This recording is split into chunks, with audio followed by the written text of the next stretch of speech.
una joven que sentía que tenía la misión divina de salvar a Francia. Se la acusó de herejía y de brujería, y también de travestismo, al vestir como un hombre no solo para la batalla, sino para mantener a salvo su integridad como mujer. Una heroína francesa que fue sentenciada y quemada viva con tan solo 19 años de edad.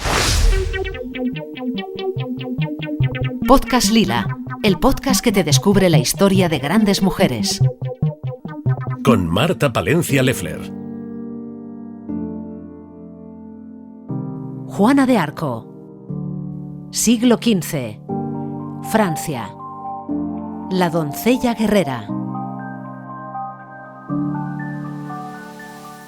¿Sabías que Juana de Arco, también conocida como la doncella de Orleans, fue una joven campesina francesa que tuvo un papel crucial en la restauración de la corona francesa en la Guerra de los 100 años?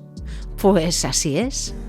Hoy en día recordamos a Juana de Arco como a una heroína y también como un ejemplo de la emancipación de la mujer de los roles sociales tradicionales.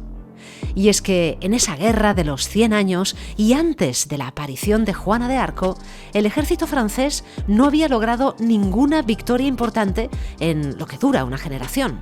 Juana de Arco podría haberse convertido en una mística como Santa Teresa de Jesús, pero los mensajes divinos que ella recibió la incitaron a la acción y la recordamos como lo que fue, una mujer valiente.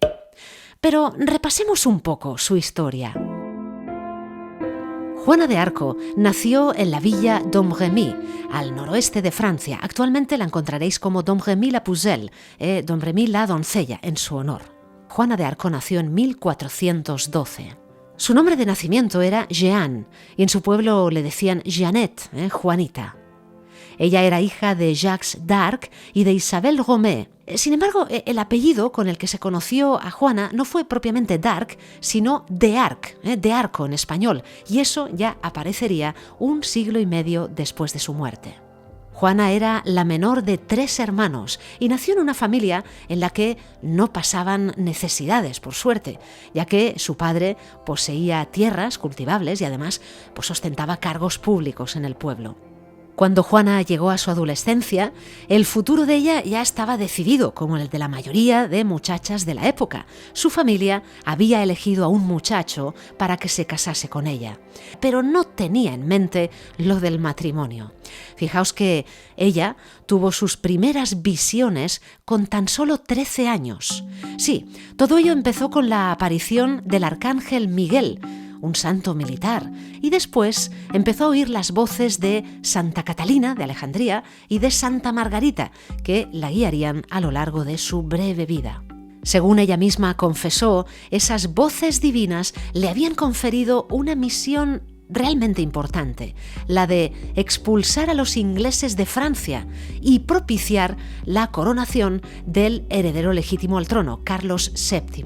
Y ella siempre dijo que Dios quiso que fuese ella misma la que luchase. Por tanto, ahí no existía ninguna diferencia de sexos.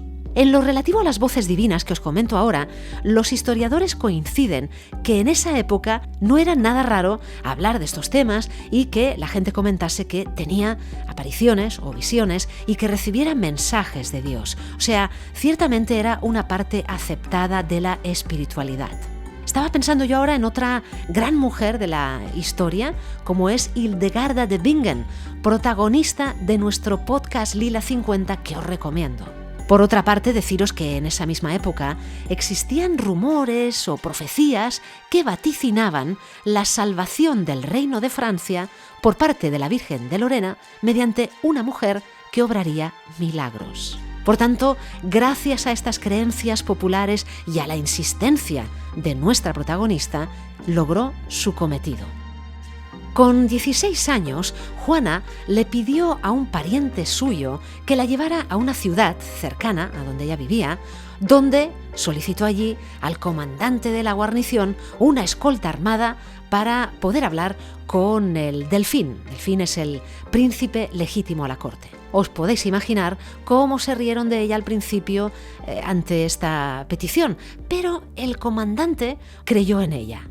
Cuentan que Juana dijo: Debo estar al lado del rey. No habrá ayuda para el reino salvo la mía. Preferiría haber seguido hilando lana al lado de mi madre. Sin embargo, debo ir a hacer esto porque mi señor quiere que lo haga. Así pues, este comandante le otorgó a Juana una escolta para conocer finalmente al príncipe legítimo. Hizo el viaje a través del territorio hostil de Borgoña, disfrazada ya entonces de soldado, un hecho que más tarde la llevaría a ser acusada de travestismo, aunque sus propios escoltas lo vieron en ese momento como una precaución lógica. El primer encuentro de Juana con el delfín, con el príncipe legítimo Carlos, tuvo lugar en la corte real en la ciudad de Chinon, en 1429, cuando ella tenía 17 años y él 26. Tras presentarse ante la corte, la verdad es que Juana causó una gran impresión durante esa conferencia que mantuvieron y allí pudo informarle del carácter de su misión. El príncipe Carlos lo que decidió es que varios teólogos examinaran a Juana para tratar de decidir si esas afirmaciones de que era una enviada de Dios eran ciertas y también verificar su condición de virgen. Después de que distintos sacerdotes y teólogos la examinaran, el príncipe terminó por confiar en la divinidad de las voces de Juana. A partir de ahí, nuestra protagonista recibió entrenamiento básico para aprender a montar a caballo de guerra y a portar armas en la batalla. Y después de eso, el príncipe accedió a confiarle el mando de un ejército de 5.000 hombres. Todo ello con el objetivo de levantar el asedio de Orleans, una de las principales ciudades del momento. No hay duda de que Juana, además, resultó una líder excepcional, en un momento excepcional, en el que transformó el entorno que le rodeaba. Ella fue pueblo por pueblo, reunió además a pequeños grupos de hombres a quienes inspiró en momentos en los que Francia estaba desolada. Nuestra convincente protagonista, equipada con una armadura blanca y portando un estandarte, que seguramente la has visto porque así ha sido representada en muchas pinturas, se puso al frente de las tropas y obligó a los ingleses a levantar el sitio de Orleans, o sea, derrotó a las tropas inglesas. Juana de Arco consiguió algo inalcanzable desde hacía algo más de una década. A continuación realizó una serie de campañas victoriosas. También hubo de todo, evidentemente, porque nuestra protagonista fue herida en 2 ocasiones, una de ellas con una flecha, otra imagen que probablemente hayas visto, ¿no?, en muchos cuadros. Y todo ello facilitó el duro camino hacia Reims y permitió la coronación de Carlos VII de Francia en julio de 1429. Todos estos logros y todas estas victorias se sucedieron en cuestión de meses. A final de ese año, Juana y su familia fueron ascendidos a nobles, y todo ello fue una recompensa que les dio Carlos VII por sus acciones.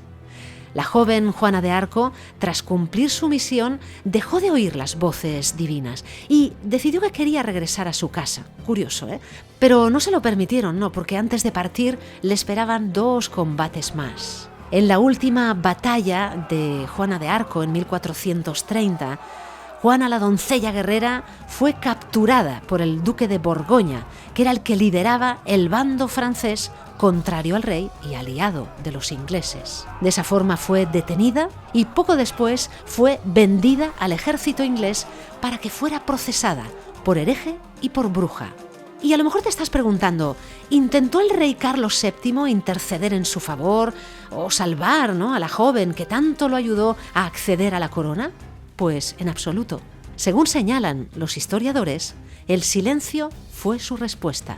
Es más, el rey Carlos escribió una carta pública diciendo que Juana se había vuelto demasiado arrogante, orgullosa y que había dejado de escuchar al rey, que por eso había sido capturada y que ya no contaba con el apoyo de Dios. O sea, intentó borrarla de la historia. Ya entregada a los ingleses, Juana de Arco fue trasladada a Rouen y juzgada por un tribunal eclesiástico acusada de brujería, con el argumento de que las voces que le hablaban procedían del diablo, con lo que se pretendía así presentar a Carlos VII de Francia como seguidor de una bruja, para desprestigiarlo. Para los ingleses, la habilidad además de esta campesina para derrotar a sus ejércitos se consideraba una prueba de que el diablo la poseía. Tras un proceso inquisitorial de 3 meses y varios intentos para lograr escapar, ella tuvo que pasar rigurosos interrogatorios frente a casi 120 acusadores y fue considerada culpable de más de 70 cargos, entre ellos el de inventar falsas revelaciones y apariciones divinas y la de vestir como un hombre. Pese a que ella había defendido siempre su inocencia, fue declarada culpable de herejía y de hechicería. Juana de Arco, además, no se retractó, sino que reafirmó sus revelaciones y dijo ante los jueces de la Inquisición que la sentenciaron que ella se limitó a cumplir la voluntad de Dios. La mañana del 30 de mayo de 1431 fue atada a una estaca y quemada viva en la plaza del Mercado Viejo de Rouen, al noroeste de Francia. Cuentan además que una vez muerta, los ingleses desparramaron las brasas para exponer su cuerpo carbonizado y que así nadie afirmara que había podido escapar con vida. Después quemaron sus restos 2 veces más para reducirlos a cenizas y evitar que se recogieran como reliquias. Finalmente arrojaron sus cenizas al río Sena. El juicio al que fue sometida Juana de Arco fue tremendamente injusto. Tuvo además motivaciones políticas y fue un procedimiento sospechoso en varios puntos. La propia Juana se quejó de que todos los presentes eran enemigos de su causa y pidió que se invitara a eclesiásticos del lado francés, para obtener un poco del equilibrio, pero su solicitud fue denegada. Además, según las pautas de la Inquisición, ella debería haber sido confinada en una prisión eclesiástica con la supervisión de guardias femeninas, o sea, con monjas. Sin embargo, los ingleses la mantuvieron en una prisión secular custodiada por sus propios soldados. De ahí que Juana permaneciera siempre con la ropa masculina. Los miembros del clero que testificaron en el juicio afirmaron que ella siguió llevando esa ropa de hombre en prisión para evitar el abuso sexual y la violación. Juana de Arco, considerada una mártir y convertida en el símbolo de la unidad francesa, fue beatificada en 1909 y canonizada en 1920, año en el que Francia la proclamó su patrona. En cualquier caso, los historiadores coinciden en que el ejército francés se anotó importantísimas victorias durante el breve tiempo en el que Juana de Arco estuvo con él. ¿Y cómo recordamos hoy en día a nuestra protagonista? Primero de todo, os he de invitar a visitar esa pequeña localidad de Domremy, que hoy cuenta con unos 150 habitantes, en el que podemos ver su casa natal, una localidad que rezuma un encanto especial. Deciros que la fiesta nacional de Juana de Arco y del patriotismo se celebra en Francia desde 1920, en el mes de mayo. Su vida también ha sido representada en muchas obras teatrales, también películas. Desgraciadamente, a lo largo de los siglos, se ha tratado de convertir a nuestra protagonista de hoy en muchas cosas, y lo habréis oído. Fanática, demoníaca, mística, espiritual, una ingenua, una mujer manipulada, herramienta de los poderosos, un icono, del nacionalismo popular moderno, una heroína adorada, una santa, pero lo que está evidentemente claro es que fue una mujer de cortísima trayectoria vital, pero con una valentía y una bravura impresionante. Desde la poetisa Christine de Pizan, protagonista de nuestro podcast Lila 41, por cierto, hasta la actualidad, las mujeres han considerado a Juana de Arco como ejemplo positivo de mujer valiente y activa.